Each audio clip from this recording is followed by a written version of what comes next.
네, 윤석열 대통령 탄핵 심판 선고 내용이 어떻게 될지 많은 분들이 궁금해하시지 않겠습니까? 지금 두 분과 이 문제 짚어보겠습니다. 12월 3일 그날 내란의 밤에 저희 긴급 특별 생방송 진행한 적이 있었는데요. 그때 저희와 함께했던 두 분입니다. 헌법재판소 헌법연구관을 지낸 노희범 변호사 모셨고요. 어서 오세요. 안녕하세요. 그리고 바로 그날 밤에 사표를 던진 분입니다. 그리고 저희하고도 인터뷰를 했었는데 류혁 전 법무부 감찰관 모셨습니다. 어서 오세요. 예, 안녕하십니까. 벌써 4달이 지났네요. 그렇습니다. 참, 이렇게 오래 걸려야 되는가 싶은 생각이 좀 드는데요. 아무튼 비상계엄을 선포합니다라고 딱 이야기하는 장면을 보셨을 텐데 그때 어떤 생각이 드셨습니까? 노희범 변호사님 그때 그 순간에 어떠셨어요? 그때? 저는 뭐 기자로부터 이제 전화를 받았었던 기억이 아직도 생생합니다. 계엄이 선포됐는데 어떻게 생각하느냐라고 들었을 때 이게 무슨 말인지를 이해를 못했어요. 그래서 농담을 하는 줄 알았어요. 그리고 그때가 한 10시 정도 됐지 않습니까? 좀 지났는데 10시 반쯤 됐죠. 예. 예. 그래서 저녁을 먹고 이제 막 돌았을 때인데 무슨 무슨 농담을 해도 이렇게 하느냐라고 하고 나서 전화를 끊고 나서 이제 언론 뭐 텔레비전을 보니까 실제 그런 현상이 벌어졌던 거죠. 정말 순간 충격과 예. 계엄이란 단어가 익숙하지 않지 않습니까? 저희가 그렇죠. 교과서에서나 보고 뭐 고리짝에 있던 단어인데 그때부터 충격과 뭐랄까요, 뭐 일상이 다 무너져 버린 그런 느낌을 받았고. 아직도 일상이 회복되지 않은 그런 상황입니다. 그러니까 많은 국민들이 아직도 불안 속에서 살고 계시니까 우리 감찰관님은 어떠셨어요? 아유, 저로서도 뭐 당연히 그냥 난무하는 그냥 그 가짜 뉴스라니 이런 생각을 했었고요. 그때 당시에 그 텔레비전을 보면서도 이게 전혀 실감이 나지 않아가지고 좀 비현실적이라는 생각이 들었습니다. 그리고 나서 뭐 짧은 순간이지만 참 아주 그냥 뭐 살면서 그렇게까지 뭐 집중해가지고 고민했던 적은 없는 것 같고 지금 아직까지도 사실 뭐 실감이 나지 않고 빨리 좀 해결됐으면 하는 그런 바람뿐입니다. 사실 감찰관님은 그날 밤에 바로 사표 던지신 거잖아요. 상황이 어떻게 흘러갈지 모르는데 바로 그날 밤 바로 사표를 던진다는 것도 상당한 용기가 필요했던 행위 아닌가요? 뭐 돌이켜보면은 뭐 그냥 지금 생각해보면 잘했다는 생각이 들고요. 네. 한편으로는 제가 1시간만 더 잤으면 사표를 안 냈을 수도 있지 않았을까. 바로 해제가 됐으니까요. 제가 사표 낸 직후에. 아, 그렇지. 예. 그렇기 때문에 뭐 어쨌든 그 사태가 지금까지도 해결되지 않고 있다는 점에서 참 속상합니다. 그러니까요. 오늘은 해결이 될 거라고 기대를 하면서 두 분은 일관되게 8대0 인용을 지금 전망을 하셨습니다. 그런 흔들림이 없는 거죠. 지금 이 순간에도. 그렇습니다. 우리 대한민국의 헌법 가치와 이념 그리고 국민들의 상식, 경험치에 비춰보면 당연히 파면 결정이 나와야 되고 대한민국의 어떤 국가 공동체가 그리고 국민들이 일상으로 다시 회복할 수 있는 계기가 되어야 된다라고 생각됩니다. 근데 인용이라 하더라도 뭐 7대1, 6대2도 나올 수 있는 거 아닙니까? 근데 8대0이다. 저는 뭐 지금까지 지금 헌법재판관님들께서 여러 가지 판단을 하셨지만 내려오신 판단이 기본적인 상식의 수준에서 크게 벗어나는 판단은 아니었다고 보고요. 뭐 어떤 진영이 유리하냐 불리하냐에 따라서 뭐 특히 한덕수 총리 사건 관련해 가지고 판결 관련해 가지고는 뭐 여러 의견이 있으시겠지만 저는 그런 다양한 의견들이 상식선에서 아주 크게 벗어나는 결론은 아니었다고 봅니다. 그런 그 재판관님들께서 여태까지 내려오신 판결이 성향이라든가 이런 거에 비춰봐도 그리고 또 건전한 상식 그리고 뭐 지금 합리적인 뭐 결론을 바라는 국민들의 열망 그리고 헌법재판소의 그 의사결정 구조라든가 이런 걸 생각해 보면 사실 합리적으로 생각해 볼 때 가장 가능성이 있는 거는 8대0이 아닌가 싶은 거고요. 제가 바라는 거라기보단 모르겠습니다. 제가 살아온 뭐 경험이나 이런 거에 비춰보면 그 결론 이외에 다른 어떤 결론이 가능할지 참 의문입니다. 저는. 지금 속보가 계속 들어오고 있는데 헌법재판관들이 1명, 2명 계속 속속 출근하고 있다고. 주심이었죠. 정영식 재판관이 가장 먼저 출근을 했다고 하고 지금 계속 속속 출근하고 있다고 그러는데 이 재판관분들의 지금 심경은 홀가분할까요? 무거울까요? 이것도 궁금한데 뭐 알 수 길은 없고 그렇죠? 아마 선고하기까지 예. 좀 무거운 마음으로 좀 가지고 있을 것 같고요. 그렇겠죠. 뭐 이제 선고하면 이제 무거운 짐을 내려놓는 그런 느낌이지 않을까 생각이 됩니다. 알겠습니다. 아무튼 8대 0으로 지금 두 분은 확신을 하고 계시니까 그러면 좀 질문의 각을 바꿔가지고 우리 노희본 변호사님 같은 경우는 저희하고 여러 차례 인터뷰를 할 때마다 이거는 어찌 본다면 되게 단순한 사건일 수 있다. 그래서 오래 걸릴 사안이 아니다. 2월 말이면 나올 수 있다고 했는데 지금 4월 4일이 돼버렸어요. 왜 이렇게 오래 걸렸을까요? 그렇습니다. 국민들 시청자들께 대단히 죄송하다는 생각이 듭니다. 그러면서 이렇게까지 늦어질 줄은 전혀 예상을 못했고요. 그리고 무엇보다도 뭐 두 전직 대통령의 탄핵 심판 사건의 탄핵 사유와는 차원이 다른 중대하고 명백한 위헌 행위였고 네. 사실 국헌 문란 목적의 비상계엄 선포였고 네. 군경을 동원해서 국회를 점거 봉쇄하고 사실상 국회를 해산하려고 했던 그렇죠. 그런 명백한 부분이었고 뭐 대통령 스스로 다 뭐 자인을 한 거고요. 전 국민이 실황 중계로 봤기 때문에 과연 이 재판을 오래 이제 끌 수 있는 것인가라는 관점에서 보면 전혀 그렇지 않았었다. 네.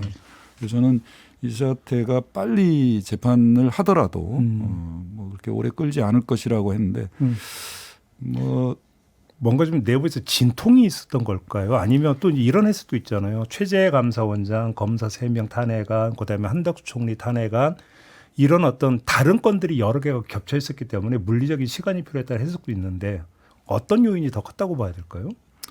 뭐 제가 보기에는 뭐 지금 그것도 일부분 요소는 있습니다. 뭐 대통령 탄핵 사건에 모든 역량을 집중하기보다는 이제 다른 사건도 동시 진행하면서 역량이 좀 분산된 측면이 있습니다. 그럼에도 불구하고 대통령 탄핵 사건의 변론 절차는 순조롭게 진행이 됐고요. 네. 대통령 측의 많은 요구도 많이 들어서 뭐 증인도 충분한 신문이 이루어졌기 때문에 변론이 종결되고 나서는 늦어도 2주 안에는 선고될 것이라는 그런 추정이 충분히 가능했고 네. 과거 전례를 보더라도 마찬가지였는데 지금 한 달이 넘도록 뭐 거의 이제 5주째 그렇죠. 접어들어서 되면서 국민들이나 국가적으로 상당한 큰 혼란이 됐었다라는 점인데 가장 큰 원인은 모르겠습니다만 몇몇 재판관들이 선고 시기에 대해서 의견을 일치를 못 봤던 것이 아닌가. 그러면 그 세간의 어떤 추측 중에 하나가 그러니까 일종의 어떤 지연전이 있는 거 아니냐. 재판관들 사이에서 이런 어떤 추측이 있었는데 그 가능성이 높다고 혹시 이렇게 보시는 거예요? 저는 그렇습니다. 그래요? 감찰관님 어떻게 분석하세요? 뭐 지금 말씀하신 가능성을 전면적으로 배제할 수는 없는 것 같고요. 예. 다만 어찌되었든 그 며칠 전에 그 헌법재판소 사무처장님께서 나와서 말씀하시기를 뭐 여러 가지 아까 말씀하신 것 같은 그 사건들도 많았고 노무현 대통령 때나 박근혜 대통령 때는 뭐 다른 사건이 없었다고. 근데 또 이 사건의 경우에는 결론은 분명하지만 이 뭐 윤석열 대통령 측이 제기한 법률적인 쟁점이라던가 이런 그 문제점 제기가 너무 많아서 그런 거 관련해서도 좀 시간이 소비됐을 것 같고 네. 사실 그 판결 결과에서도 드러나지만 저 한덕수 총리 사건도 아마 평의 과정이 순탄하지만은 않았을 것 같습니다. 거기서도 좀 시간이 걸렸을 가능성이 있겠네요. 한덕수 총리 건 같고. 예, 그것도 좀 그런 걸 생각을 해보면 사실 업무 부담이라든가 이런 걸 놓고 보면 국민들의 열망, 뭐 빨리 해결해 주었으면 바라는 열망은 뭐 당연히 의식하지 않을 수가 없었겠지만 네. 좀 나름 그 고충이 있지 않았을까 이렇게 좀 뭐 좋게 생각을 해봅니다. 그 감찰관님은 문영배 지금 소장 대행하고 같이 그 일하신 적 있다면서요? 예. 그 제가 2006년 9월 11일 날 다시 재임관해가지고 검사가 돼가지고 예. 창원지검으로 발령을 받았습니다. 예. 그때 당시에 창원지법 합의부 겸 항소합의부, 합의항소부 그 재판장 그 두 개 재판부를 하나의 재판부에서 맡았었는데 그때 그 재판장이셨고요. 제가 그 공판 검사로 그때 좀 짧지 않은 기간 동안 같이 그럼 이제 지켜본 적이 있습니다. 자주 마주쳤겠네요, 법정에서. 일주일에 한 2번, 많으면 3번. 예, 보통 2.5회 정도 제가 공판을 들어갔으니까 그 재판부만 제가 들어갔습니다. 그래서 네. 그 지켜본 적이 있고요. 그럼 스타일이나 이런 건 어땠는데? 스타일은 제가 보기에는 제가 뭐 공판 검사하면서 여러 그 판사님들을 배웠지만 제가 기억에 남는 판사님 중에 한 분입니다. 어떤 점에서? 그 선고를 하거나 이럴 때 그 상대편에 앉아 있는 그 피고인이나 이런 사람들을 대하는 태도라던가 혹은 또 변호인들을 좀 변호인들한테 저렇게까지 좀 모질게 해도 되나라는 생각이 들 때가 있는데 이분은 그런 건 없어요. 그런 게 없고 항상 그 좀 뭐 절차라는 거 이런 법리에도 밝으신 데다가 그 피고인을 단순하게 그냥 사무적인 대상으로 보시는 분은 아니었었던 걸로 기억합니다. 특히 뭐 그래요? 예, 뭐 제가 다른 데서도 얘기를 했지만 여호와의 증인 사건이라던가 그다음에 저 그 창원 지역 무슨 사회단체 관련 공안 사건이 있었는데 그런 경우에 얼핏 철학 같은 걸 비추시거든요. 근데 본인의 소신과 어쨌든 그 법률가로서 판사로서의 그 법률가 양심에 따라 선고한다라는 그 직업적인 그 소신을 혼동하시는 분은 아니었던 걸로 기억합니다. 제가 왜 여쭤보냐면 조금 전에 이제 노희본 변호사께서 어떤 지연전이 있어서 가능성은 배제할 수 없다고 말씀을 주셨는데 그러면 4월 4일이라는 선고 날짜를 그러면 재판관들의 합의에 의해서 도출된 날짜냐 아니면 소장 대행인 문영배 재판관이 더 이상 끌 수 없습니다. 여기서 그럼 선고 날짜를 정합시다라고 끌고 간 거냐 이것도 좀 차원이 다를 수 있는 거 아니겠습니까? 그렇습니다. 어떻게 봐야 될까요? 뭐 원칙적으로는 합의체 재판부기 때문에 재판관들의 회의를 거쳐서 합의를 거쳐서 선고기를 정하는 것이 원칙이죠. 그리고 회의체 주재자인 재판장인 문영배 소장권한 대행도 아마 선고기일뿐만 아니라 회의 전체는 합의를 기준으로 했을 겁니다. 그럼에도 불구하고 합의가 이루어지지 않으면 재판장의 재량권으로 선고기를 정할 수 있고 그거는 뭐 당연히 뭐 그건 또 하나의 또 원칙이기 때문에 그랬을 거라고 보는데 뭐 지금 잘 아시다시피 문영배 재판관과 이미선 재판관이 4월 18일 퇴임을 앞두고 있거든요. 그리고 전 국민이 이 헌재에서 탄핵 선고를 기다리고 있는 상황이었고 더 이상 기다렸다가는 국가적 사회적 혼란이 가중되고 그렇기 때문에 아마 문형배 소장권한 대행이 이번 선고기를 주도했을 잡은 것이 아닌가. 그러면 지연전이 만약에 있었다 하더라도 그 인용이냐 기각이냐 의거와는 별개로 진행이 될 수 있을 때 이렇게 봐야 되는 거겠네요. 저는 그렇게 생각이 됩니다. 오늘 뭐 이제 뭐 11시에 이제 주문이 선고될 텐데 뭐 거기에 과연 인용 아닌 다른 재판관이 있는지는 좀 의문이긴 합니다. 알겠습니다. 결국은 결론이 같다면 지연된 거는 선고기일에 대한 지연이었지 결론에 대한 지연은 아니었다라고 생각이 됩니다. 알겠습니다. 오늘 그 9시 30분에 마지막 평의가 있다고 하는데 이 자리에서 뭐를 하는 거예요? 글쎄요. 평의라는 건 재판관들 내부에서 이루어지는 것이기 때문에 아마 이제 선고 전 1시간 전인데 뭐 그 안에서 뭐 결정문을 다듬거나 한다는 것은 있을 수 없을 것 같고요. 결정문은 다 이제 끝났다고 봐야죠. 완성. 아마 최종본을 갖고 이제 서명하는 절차, 선고 전 서명 절차. 그래서 뭐 그런 정도를 하면서 오늘 뭐 선고와 관련된 재판관들의 어떤 절차라든가 이런 부분에 대해서 다시 한번 점검하고 재판정에 선고를 하기 위해서 입정하지 않을까 싶습니다. 이제 두 분은 그 확고하게 8대0 인용을 지금까지 전망을 하셨기 때문에 뭐 질문드리기 좀 약간 뭐하기는 합니다만 그래도 이제 만에 하나의 가능성을 염두에 두고 이른바 5대 쟁점이니 4대 쟁점이 막 이렇게 언론이 이렇게 이름을 붙였잖아요. 이 가운데에서 재판관들 사이에서 그러니까 예를 들어서 뭐 좀 토론이 활발하게 진행이 됐을 내지 격론이 오갔을 소지가 조금이라도 있는 부분이 있습니까? 어떻게 진단하십니까? 감찰관님은.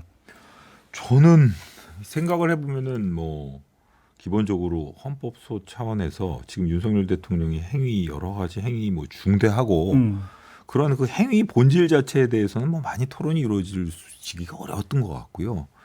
오히려 그 뭐 일사부재의 그리고 그거 뭐 계엄 선포가 뭐 통치행위라는 주장 이런데 이런 거 혹은 그 증거 채택과 관련된 그 형사소송법을 엄격하게 적용할 것이냐 아니면 약간 좀 완화된 상태로 적용할 것이냐 이런 부분과 관련해서 그리고 헌법재판소에서 이루어진 사실인정이 나중에 저 형사법정에서 이루어진 사실인정과 조금이라도 차이가 나는 경우에 뭐 그런 거에 대비한 경우 그다음에 윤석열 대통령의 뭐 그 공판정에서의 진술이라던가 이런 태도 이런 거에 대한 그 서술 언급 방법 이런 거 가지고는 의견이 갈릴 수 있어도 말씀하신 것처럼 지금 뭐 노 변호사님 말씀하신 것처럼 결론에 있어서는 그냥 꾸준히 유지하면서 그런 부분에 대해서 토론이 이루어지지 않았을까 저는 이렇게 생각해 봅니다. 변호사님은 어떻게 진단하세요?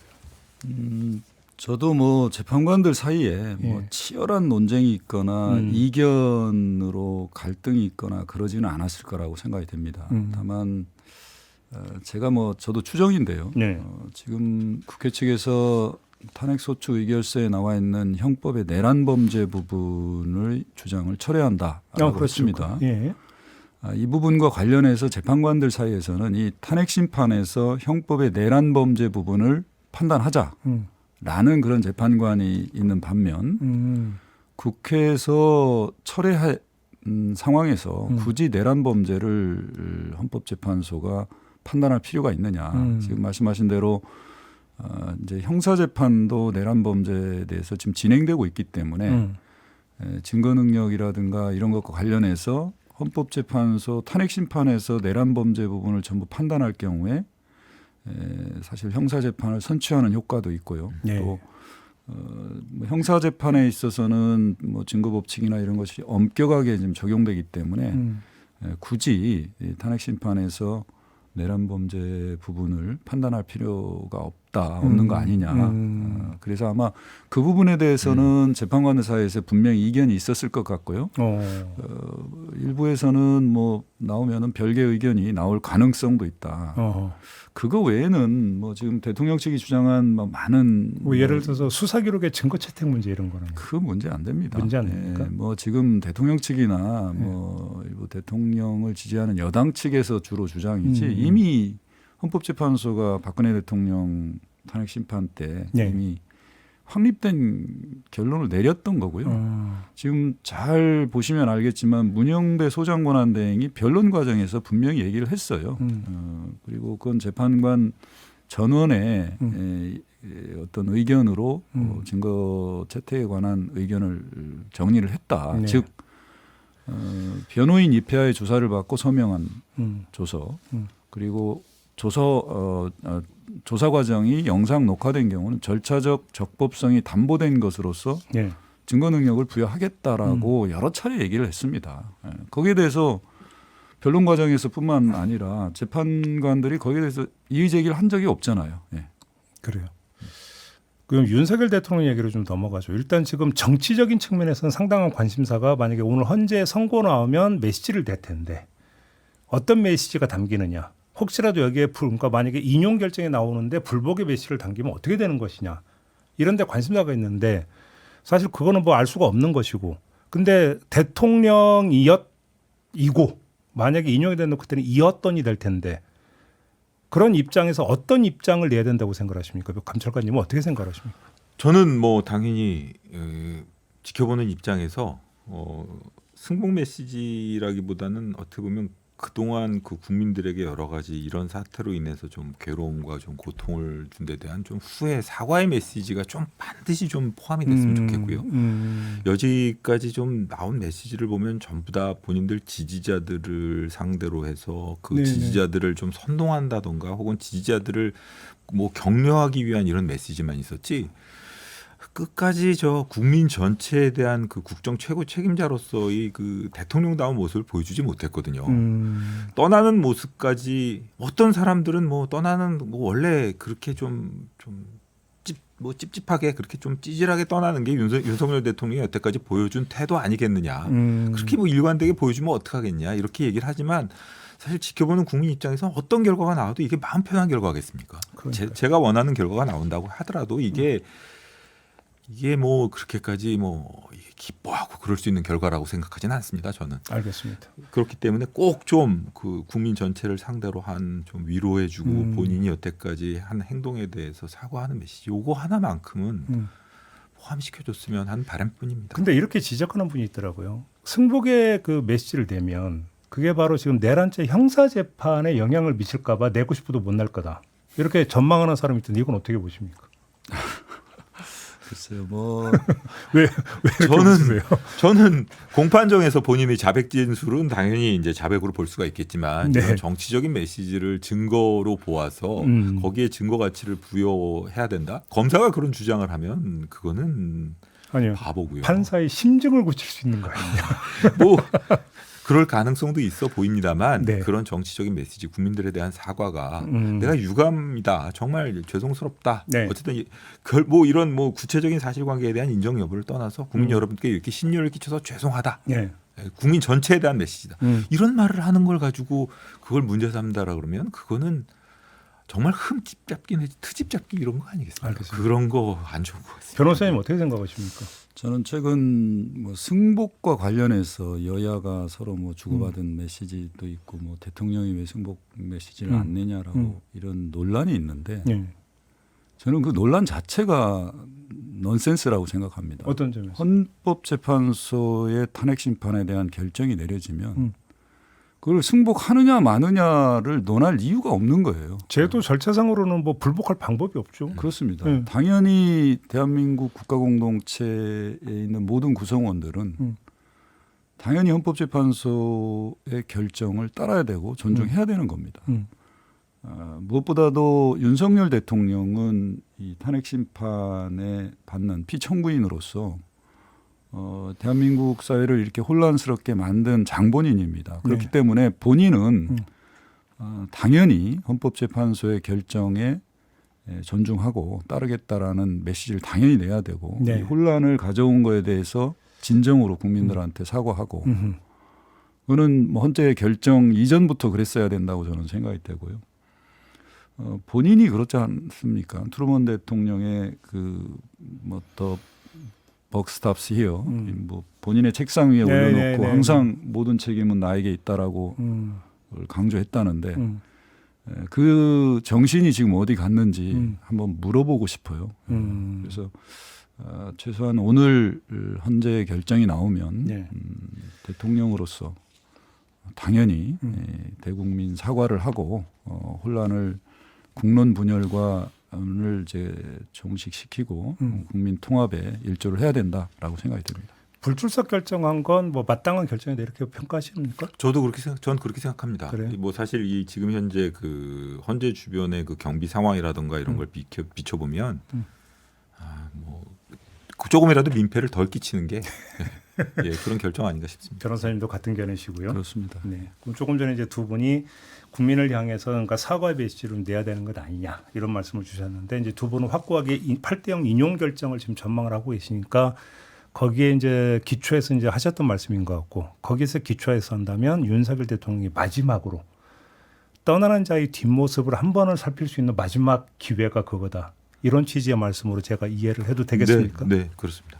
알겠습니다. 나머지는 헌법재판소 이제 선고가 남아 있는 것이기 때문에 그걸 보고 이야기를 해야 될 것 같은데요. 두 분과의 말씀을 좀 여기서 마무리하고 아까도 예고 드렸습니다만 저희가 1시간 뒤 10시부터 다시 특별 생방송을 진행을 합니다. 이때 헌재에 관련된 이야기는 좀 더 정밀하게 진단할 수 있는 시간이 있을 테니까요.